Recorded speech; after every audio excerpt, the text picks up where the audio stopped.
Kemana akhirnya pelaburan 1MDB? Mahkamah Tinggi diberitahu bahawa One Malaysia Development Berhad 1MDB mahu mendapatkan semula $2.318 bilion yang dilaburkan di syarikat pelaburan Bridge Global Absolute Return Fund SPC.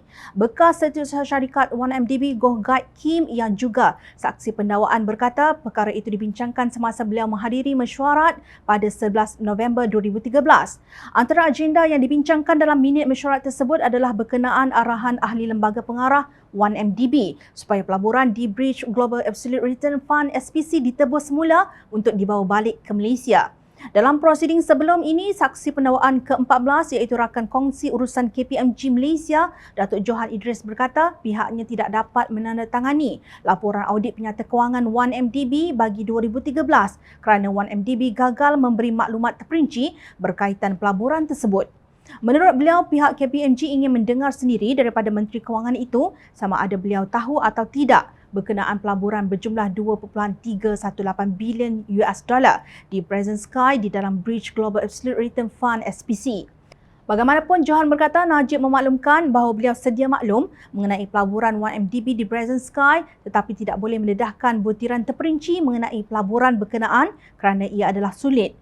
Najib menghadapi 4 pertuduhan menggunakan kedudukannya untuk mendapatkan rasuah berjumlah RM2.3 bilion daripada dana 1MDB dan 21 pertuduhan penggubahan wang haram membabitkan jumlah yang sama. Ketua Pendakwa Raya Datuk Seri Gopal Sri Ram meminta Johan menjelaskan keadaan sebenar dalam mesyuarat pada 15 Disember 2013 itu. Sri Ram bertanya, soalan saya ialah anda berada di ground zero pada hari itu. Adakah terdapat tekanan pada anda? Johan menjawab, ya, saya menyatakannya sebagai intimidasi.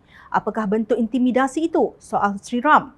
Jawab Johan, intimidasi itu untuk kami memutuskan dan menandatangani penyata kewangan teraudit pada 31 Mac 2013.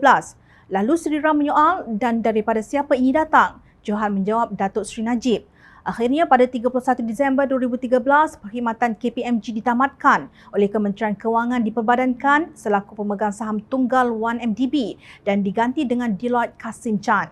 Berdasarkan jawapan Johan di mahkamah, dilihat bahawa KPMG ditamatkan perkhidmatannya berpunca daripada keengganan firma tersebut menandatangani laporan audit penyata kewangan 1MDB bagi 2013 kerana kegagalan 1MDB memberi maklumat terperinci berkaitan pelaburan $2.31 bilion di Present Sky di dalam Bridge Global Absolute Return Fund SPC. Apakah yang sebenarnya berlaku kepada pelaburan itu sehingga Najib didakwa mengintimidasi KPMG menurut keterangan Johan? Jom kita imbas kenyataan media Jabatan Kehakiman Amerika Syarikat DOJ yang diterbitkan pada 15 Jun 2017. Dalam pemfailan setebal 251 muka surat, DOJ menggambarkan bagaimana $850 juta telah disedut daripada 2 pinjaman berjumlah $1.225 bilion oleh 1MDB melalui anak syarikatnya 1MDB Energy Holdings Limited dari The Dutch Bank.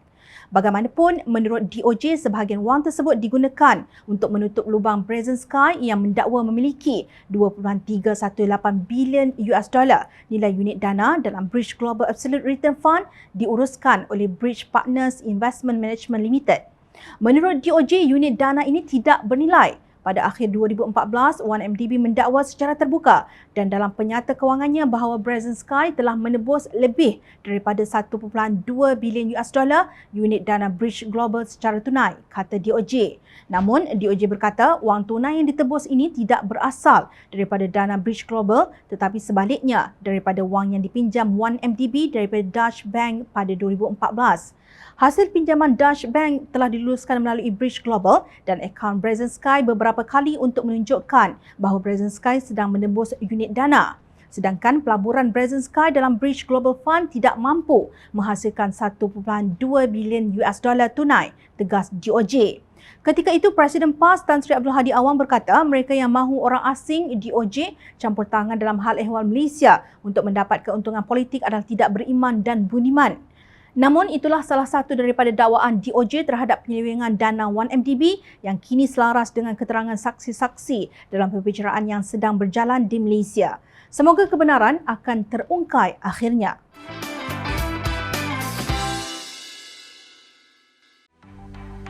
Mencari maklumat dan berita politik yang bebas, kupasan yang tepat panas.